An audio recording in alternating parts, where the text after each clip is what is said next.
whereparentstalk.com, and we've got a healthy eating tip for you. Well, a childhood favorite, chicken nuggets reinvented by a restaurant owner and dad of 3 who guarantees your store-bought chicken nugget lover is going to love these. Aaron Fraser, thanks for joining us. Pleasure.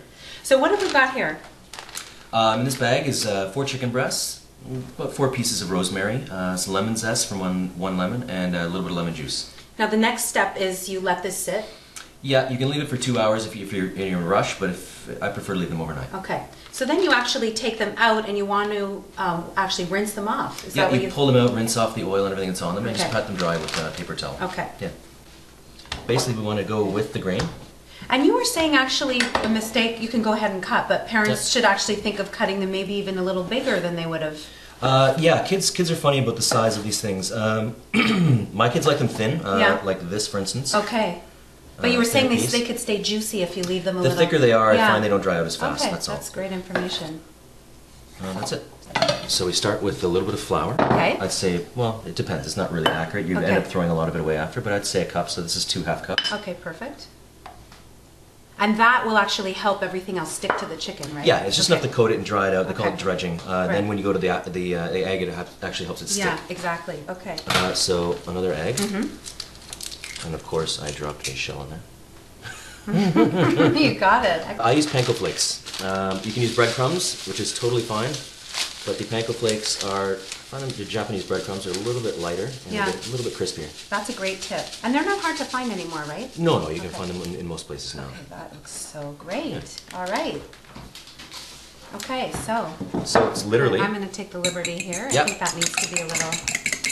Okay.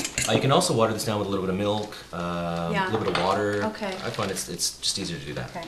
Oh, and you wanted a bit of lemon in the... I'll do that while you start down there. Okay, so we literally put those in there like that. And if you're going to do large batches, I would do this amount at a time. Now, did you want salt and pepper in any of the stages here? I would put them in the end, but to be honest, I put a little bit on at the end just to control what's in it. It's for kids too, so... Gotcha. I mean, a chef would say you season everything along the way, but you don't need to do that. Okay. So these are kids we're talking about exactly. here. The ketchup will take care of that.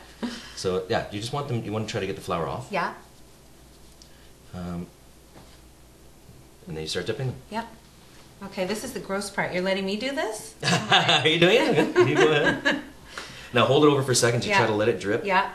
You got to get it all coated or you'll see a spot where those breadcrumbs don't stick. If you put too much and you don't let it drip off, it'll start to bubble off the chicken and while you're cooking it. And it gets sort of gloppy, huh? Yeah, that's it. Onto the frying pan. Yep. We want to make sure the pan is hot. I usually put it under a level of 6 now. Depending on your stove, you'll have to figure that out. But 6 will make sure it doesn't quite burn.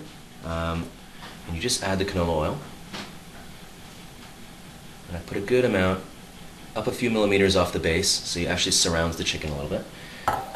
Just wait a few seconds till it's hot. And when I do them, sometimes the second batch, the pan is heated up enough that you need to turn down the heat a little bit, otherwise they burn. I think they're just about ready now. There we go. I don't like them to get too brown.